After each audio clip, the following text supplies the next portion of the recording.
वन्दे विष्णुं भवभयहरं सर्वलोकैकनाथम्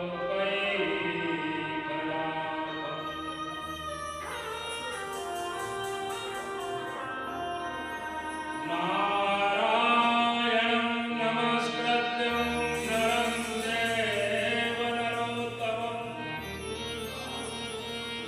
देवीं सरस्वतीं व्यासं ततो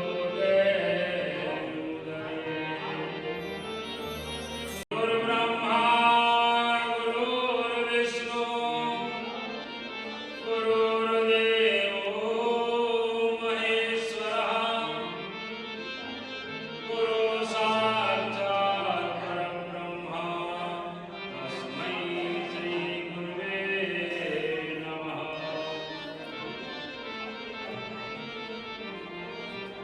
अखण्डमण्डलाकारं व्याप्तमेन चराचरं तत्पदं दर्शितं येन तस्मै श्रीगुरुवे नमः।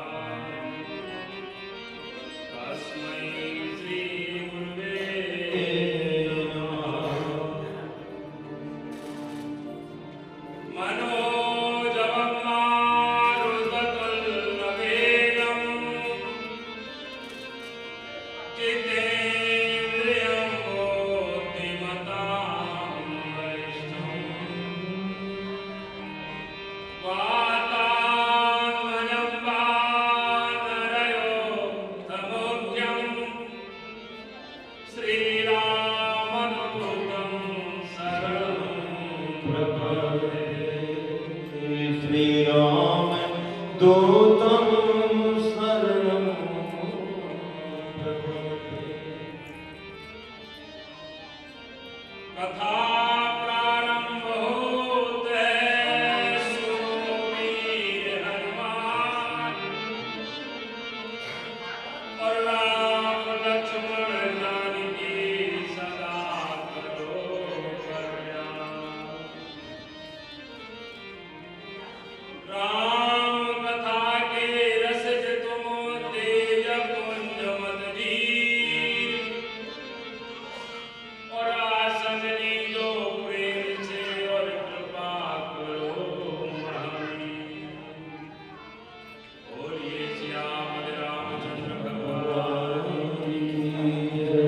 राघवेंद्र सरकार की जय। जय श्री राम।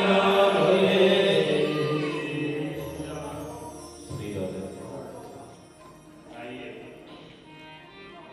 कथा को प्रारंभ करें। मंगलवार के प्रभु का ध्यान करें। सीताराम वंदना राधे श्याम वंदना अंजना के नंदना की बार बार वंदना। सीताराम वंदना राधे श्याम वंदना अंजना की नंदना की बार बार वंदना। आइए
व्यास जी की वंदना, भागवत की वंदना,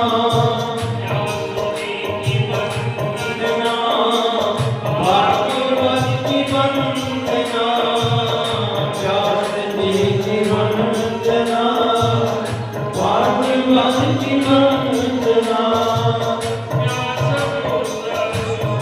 देवी बार बार वंदना, व्यास पुत्र सुखदेव जी बार बार वंदना, सीताराम वंदना, राधे श्याम वंदना, अंजना की नंदना की बार बार वंदना, अंजना की नंदना की बार बार वंदना।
दान पात्र मनुष्य जब बन जाता है तो उसे दान मिलता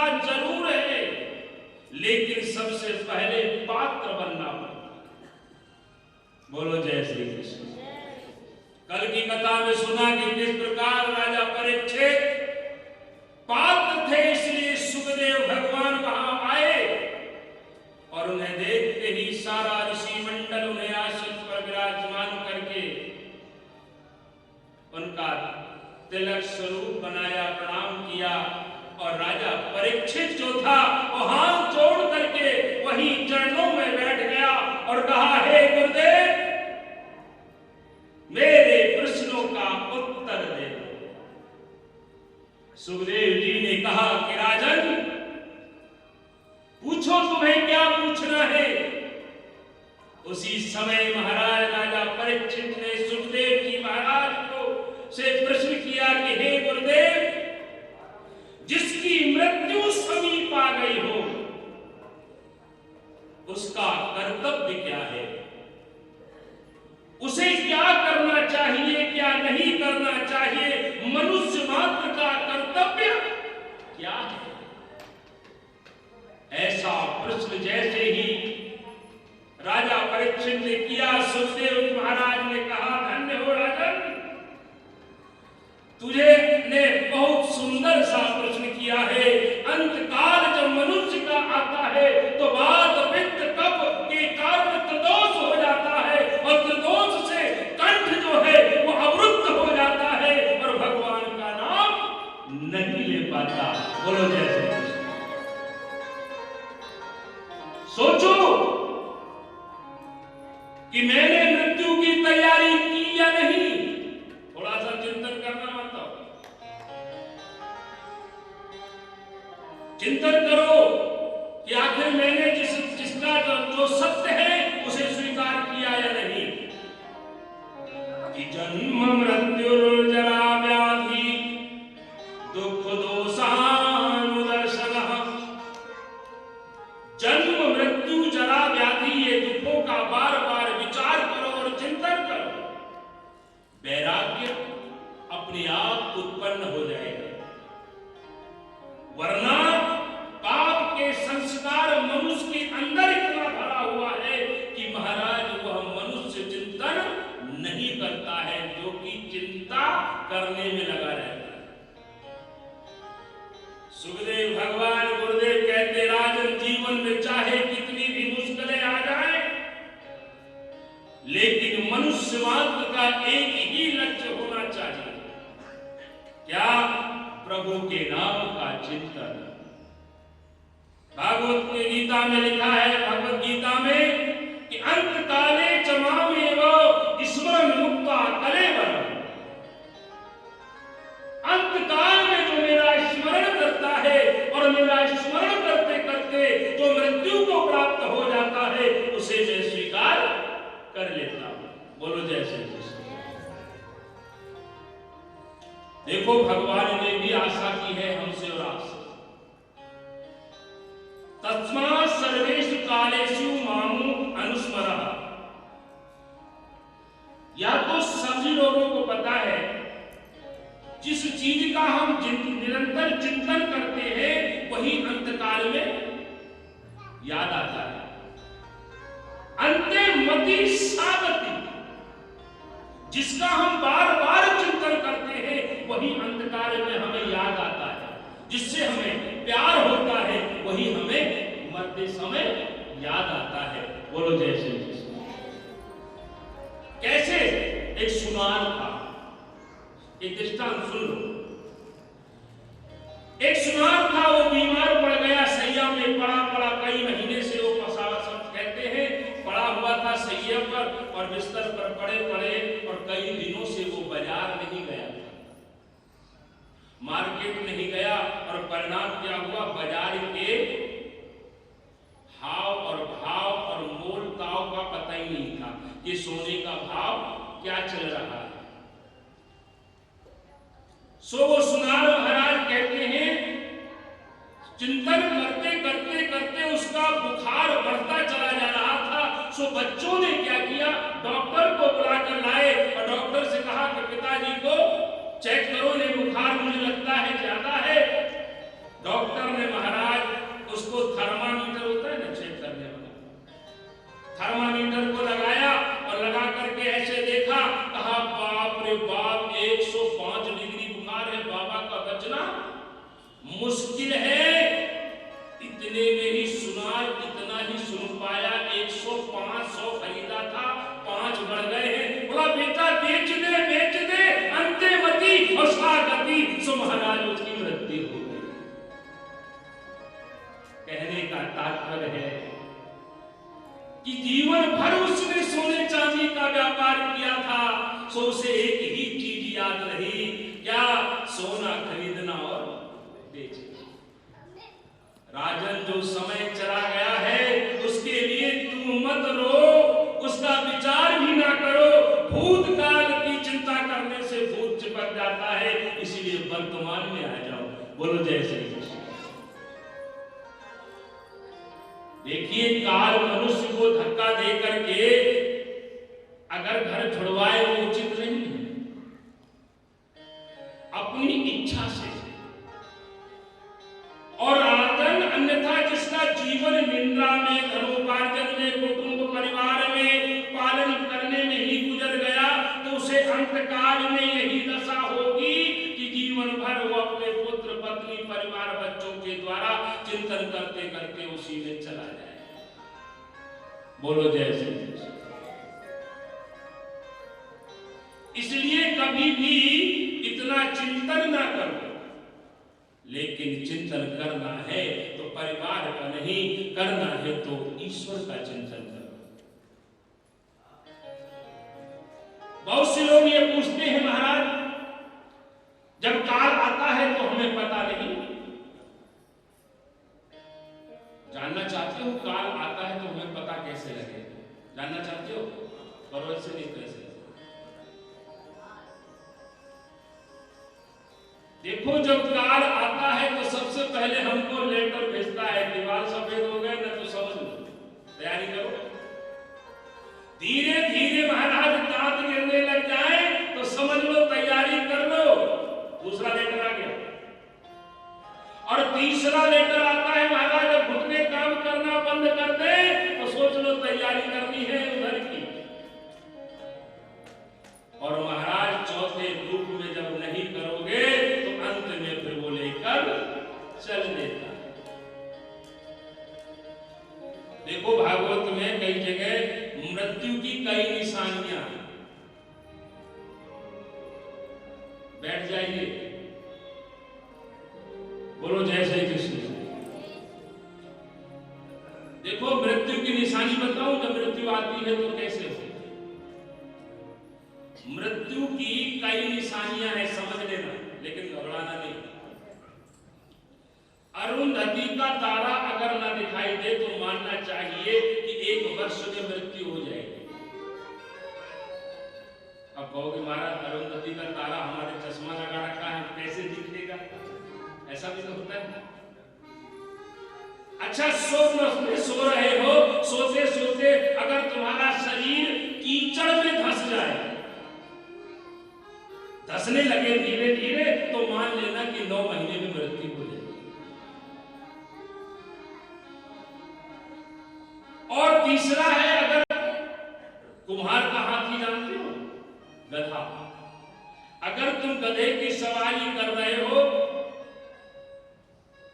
और ऐसा तुमने स्वप्न में देखा है कि तुम गधे पर बैठ करके आराम से चल रहे हो, तो मान लेना कि 6 महीने के अंदर मृत्यु हो जाएगी। कान के अंदर उंगली डालो और बाहर के अंदर ध्वनि न सुनाई दे तो समझ लो कि 8 दिन के अंदर मृत्यु हो जाएगी। बोलो जय श्री कृष्ण। मृत्यु के लक्षण जान करके घबराना नहीं। अब कहो महाराज हम तो बहरे हैं, सुनाई नहीं, वैसे ही पड़ता है। तो ये निशानियां बताई है सावधान करने के लिए। मनुष्य को सावधान रहना चाहिए।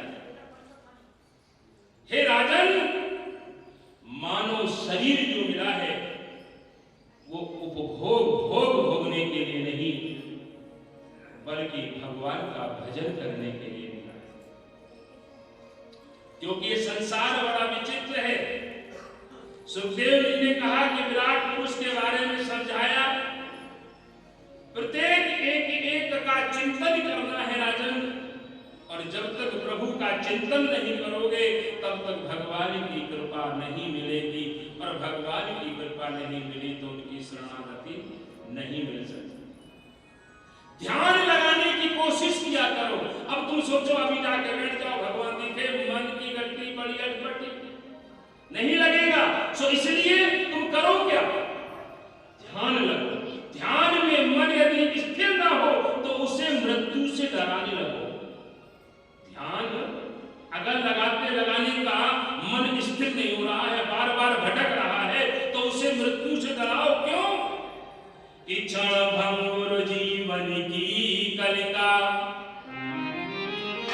कल प्रात को जान खिली न खिली, और मलयाचल की सुच शीतल मंद सुगंध समीर चली न चली। अरे कलिकाल कुठार लिए फिरता तन, नम्र पे चोट झिली न झिली, रट ले हरि नाम हरि रसना, फिर अंधकाल में हिली न हिली। ऐसा चिंतन करो। मृत्यु का नाम सुनते ही महाराज मन स्थिर होने लगेगा। लोग परमात्मा को धन देते हैं, तो लेकिन परमात्मा धन नहीं, वो तो तुम्हारा मन मांगता। इसलिए भगवान को अपना मन दे दो, अपना तन दे दो भगवान को। भक्त जब लौकिक देह को छोड़ करके अप्राकृतिक शरीर धारण करके लोक धाम में प्रवेश करता है तो भगवान उसको आनंद हो जाता है। महाराज कहते हैं, सुखदेव भगवान कहते हैं, राजन भक्ति प्राप्त करनी हो तो आरंभ में लोगों का त्याग करो, लोभ का त्याग करो। भक्ति में लोभ जो है वह हमें विघ्न देता है। हे राजन, तुमने आज तक अनेक अनेक प्रकार का उपभोग किया है, अब तुम अपनी एक एक इंद्रियों को भक्ति रस का पान कराओ। इंद्रिय रूपी पुष्प तुम भगवान को अर्पण करो। हे राजन, धीरे धीरे जब संयम बढ़ाओगे तो भगवान श्री कृष्ण के प्रति तुम्हारा लगाव जो है वो धीरे धीरे बढ़ने लगेगा। सुखदेव भगवान ने कहा, राजन चिंता न करो, मैं तुम्हारी व्यवस्था करता हूं। आइए सबसे पहले भगवान की स्तुति करें कि नमो नमस्ते वृषभाय सात्वतां, विदुर काष्ठाय मूकोयोगिनां, निरस्त साम्यातिशयेन राधसा, स्वधामनि ब्रह्मणसत्सते नमः। देखो, सुखदेव जी भगवान की जो गुरु थी वो कौन थी? राधा रानी। और राधा शब्द जैसे ही उनके सामने बोल दिया जाए तो 6-6 दिन तक समाधि लग जाती थी। किसकी? सुखदेव जी की। गुरु का ध्यान। सुखदेव जी महाराज पूर्व जन्म में तोता थे। वो रात दिन हरे भरे निकुंज में राधा का नाम रटते थे। सुखदेव जी राधा जी की शिष्य हैं। यही कारण है कि भागवत में राधा शब्द पूरी भागवत में नहीं आया। राधा जी को श्री शब्द से संबोधित किया गया है।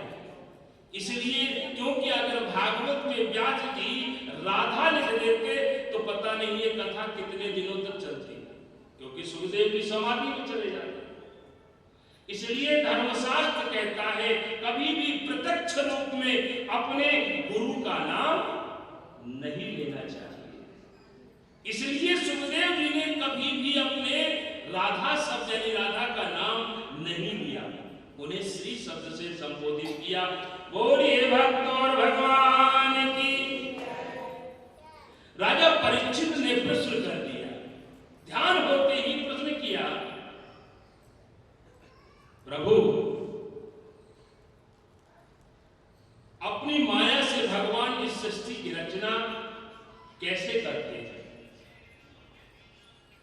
सुखदेव भगवान कहते हैं राजन, ईश्वर के सिवा जो कुछ भी हमें दिखाई देता है वह सब असत्य है। ईश्वर के सिवा जो हमारे जीवन में दिखाई दे रहा है वह सिर्फ एक माया है जो आज नहीं कल नष्ट होनी है। इसलिए माया का अर्थ का मतलब होता है अज्ञान। अब आइए, अज्ञान कब से शुरू हुआ इसका चिंतन नहीं करना, अज्ञान को समाप्त कैसे करना है इस पर विचार करेंगे। बोलो जय श्री कृष्ण। माया के बारे में सोचना नहीं है, माया को समाप्त करने के बारे में विचार करना है। और माया जो है ना वो बड़ी नर्तकी है, वो हमको और आपको सभी को नचाती रहती है। इसलिए माया के मोह को छोड़ना है तो नर्तकी शब्द को उल्टा करो तो क्या होगा बताओ? कीर्तन हो जाएगा। इसलिए हमारे बीच में आप लोग बैठते नहीं हो, कीर्तन मंडली बैठी है, देखो हमारी पाणी जी की धर्मपत्नी भी बैठी है, ये सब कीर्तन मंडली लगी रहती है इनके साथ में। आप लोग सब कीर्तन, देखो कीर्तन करने का तात्पर्य क्या है, थोड़ा सा चिंतन करो, इस विषय में बात करते हैं। कीर्तन करने से हमारे संसार की माया दूर होनी चाहिए, भगवान से लगाव होना चाहिए, तभी कीर्तन का असली रहस्य हमको मिलेगा। हम आए कीर्तन में नाचा कूदा तोड़ा तान प्रसाद दिया घर चले गए, वो नहीं होना चाहिए। कीर्तन का मतलब होता है, धर्मशास्त्र कहता है, अगर इस माया से परे होना है तो हमको कीर्तन हृदय से करना है। एक बार कीर्तन करो प्रभु के नाम का सो आनंद ही आनंद आएगा। कीर्तन करने से श्रेष्ठ जीवन यापन होता है। तो इसीलिए आइए बड़े प्यार से 2 मिनट प्रभु के नाम का कीर्तन करते हैं। देखिए, कभी भी कीर्तन करो तो हमेशा याद रखो, क्या क्या करो बताओ? ताली बजा के करा करो। देखो, मुख से जो बोला जाता है वो उसको कहते हैं शब्द ब्रह्म, और अब ताली जो बजाई जाती शब्द ब्रह्म, और ताली जो बजता है इसे कहते हैं नाद ब्रह्म। नाद ब्रह्म शब्द ब्रह्म जब दोनों एक हो जाएंगे तो हृदय में पर ब्रह्म का प्राकट्य हो जाएगा। इसलिए हमेशा ताली बजा करके ही भगवान का कीर्तन करना चाहिए। आइए बड़े प्यार से भगवान का कीर्तन हरि बोल, बड़े प्यार से श्री राधे राधे प्रिया प्रिया जय राधे श्री राधे राधे राधे प्रिया प्रिया जय राधे। आइए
कहा महाराज किस लिए गए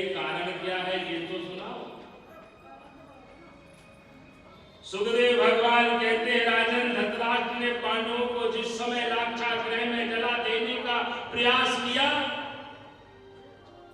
उसी समय विदुर जी ने धृतराष्ट्र को उपदेश दिया।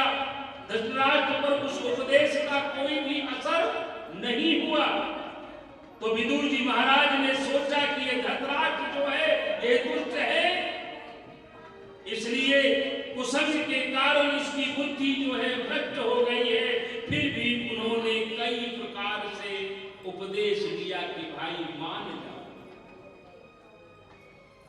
जब नहीं माने, एक भी ना सुनी तो विदुर जी महाराज ने अपना घर पत्नी को लेकर के राजमहल छोड़ दिया।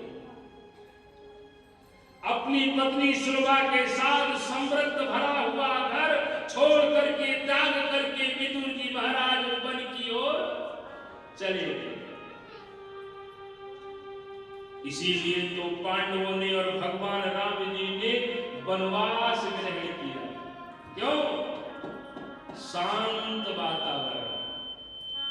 विदुर जी महाराज तो पहले तो तपस्वी का जीवन बिताते और भगवान का कीर्तन करते, इसलिए दुर्योधन के 56 भोग छोड़ करके भगवान कृष्ण विदुर के घर साग विदुर घर। दुर्योधन और सुरभा का वन में नदी के किनारे कुटिया बना करके रहने लगे और तपस्या करने लगे। विदुर जी महाराज का जीवन सुलभ था। देखो धन कहते हैं पाप से कमाए हुए धन के द्वारा जो अन्न ग्रहण होता है वो बुद्धि को भ्रष्ट कर देता है। इसलिए भोजन करने से पहले ठाकुर जी को अर्पण करो। जब ठाकुर जी को हम अर्पण कर देंगे तो वह अन्न का जो दोष है वो समाप्त हो जाता है और फिर वो अन्न शुद्ध हो जाता है। कहते हैं विदुर जी इन सबका यही नियम था, भगवान को जो सात बात मिलता उसे भोग लगा करके ग्रहण करते।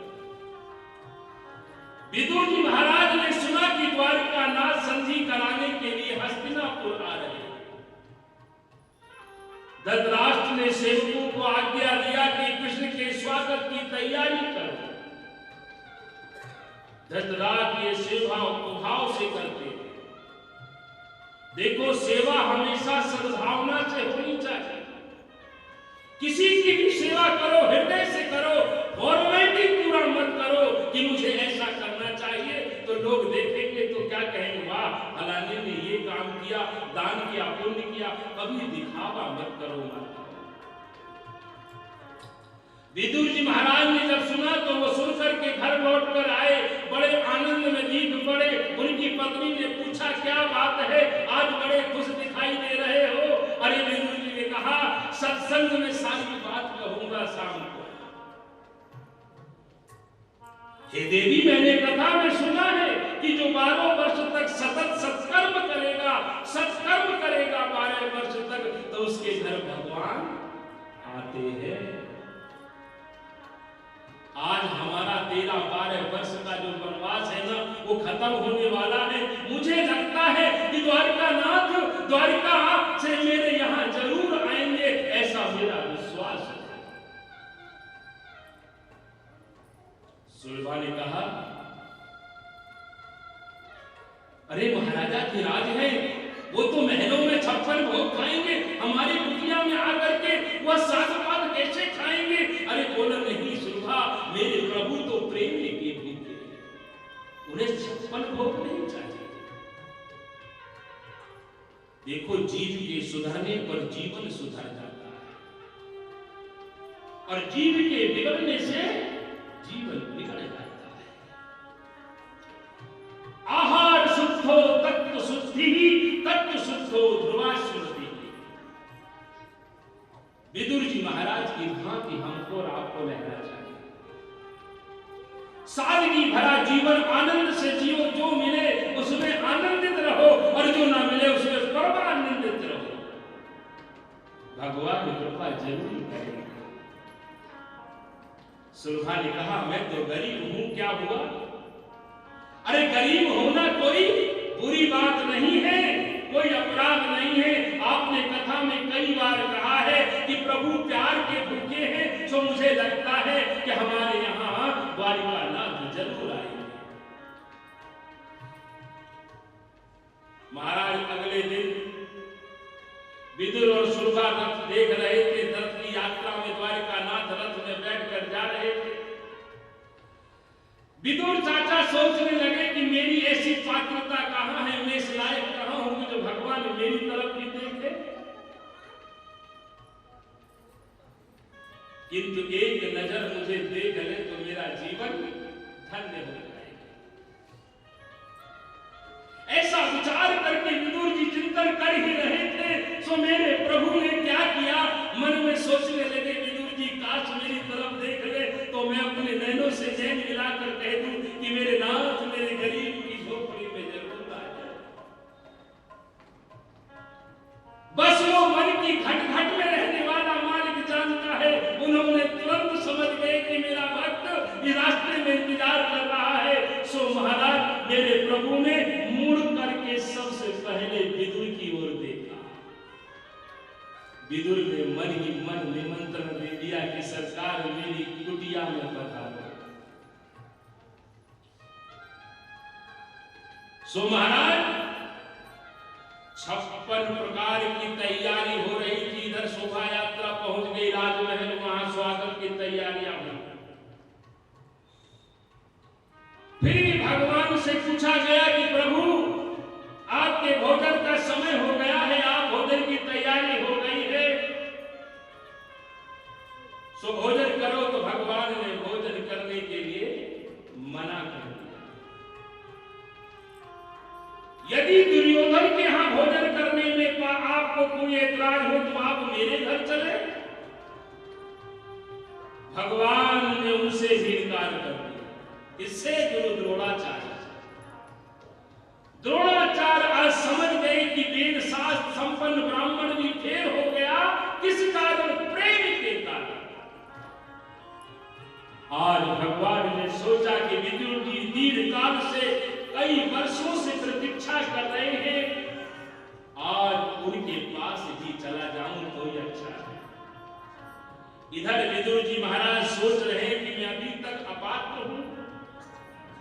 आज शोभा का हृदय कातरता से और करुण भाव से पुकारने लगा कि हे द्वारिकानाथ हम पर कृपा करो। आपके लिए मैंने संसार सुख को त्याग किया, सर्वस्व आपके चरणों में रख दिया है, फिर भी मेरे घर आपका आगमन क्यों नहीं हो रहा? देखो कीर्तन भक्ति भगवान श्री कृष्ण को बहुत प्रिय है। सूरदास जी महाराज भजन करते हैं तो भगवान श्री कृष्ण आकर के तंबूरा बजाते हैं। ऐसा प्रेम होना चाहिए भगवान।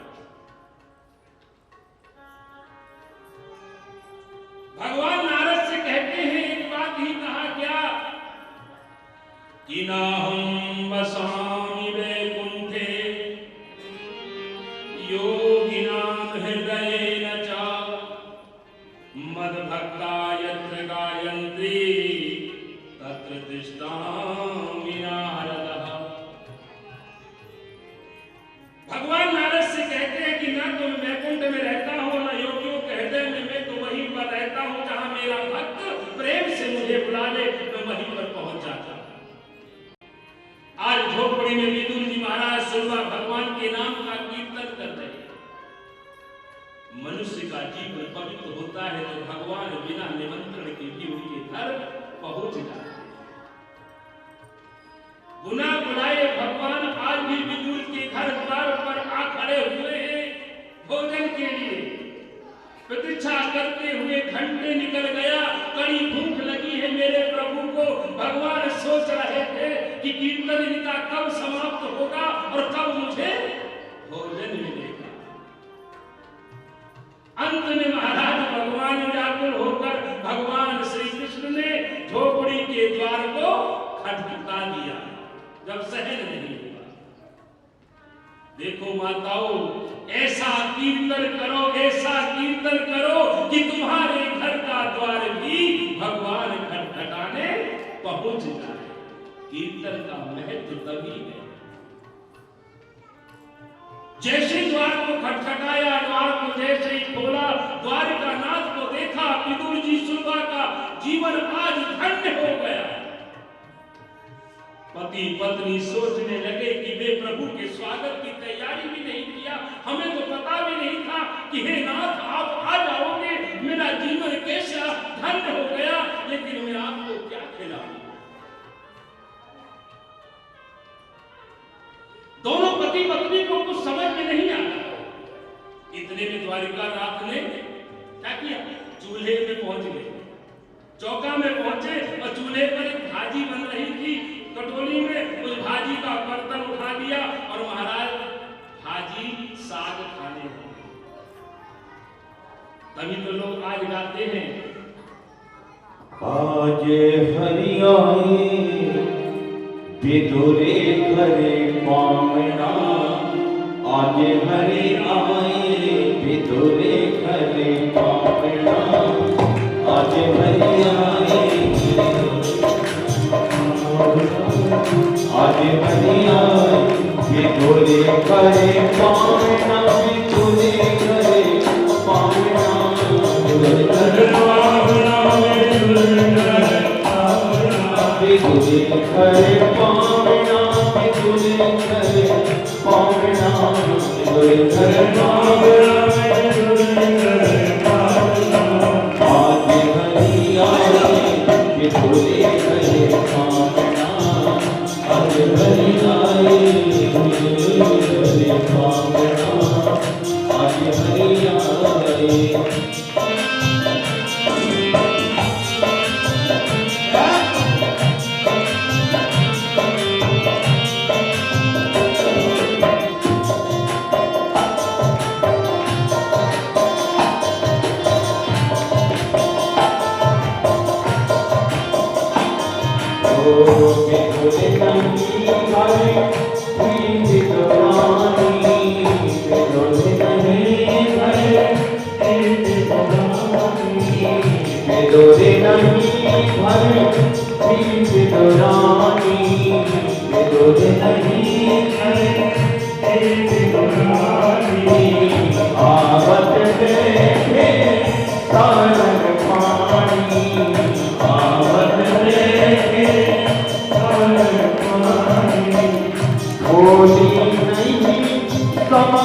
आज हरि आए।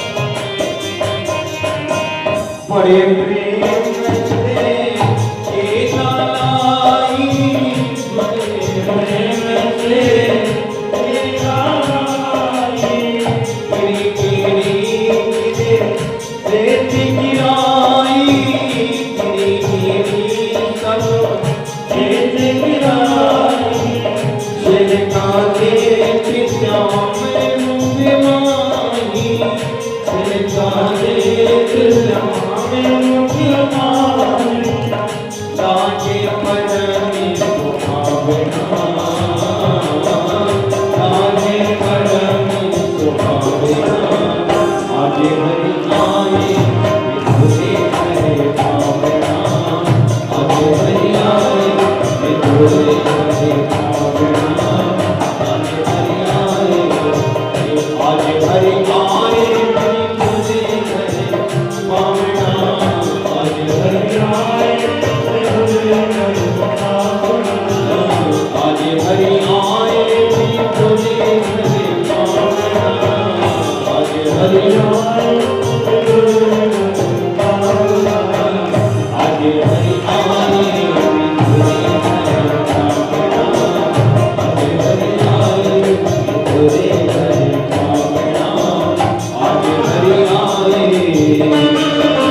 प्रभु को छीन खवाए वकीले खवाए देखा प्रभु को छीन खवाए देखा प्रभु को छीन खवाए कहाँ कमाई भावना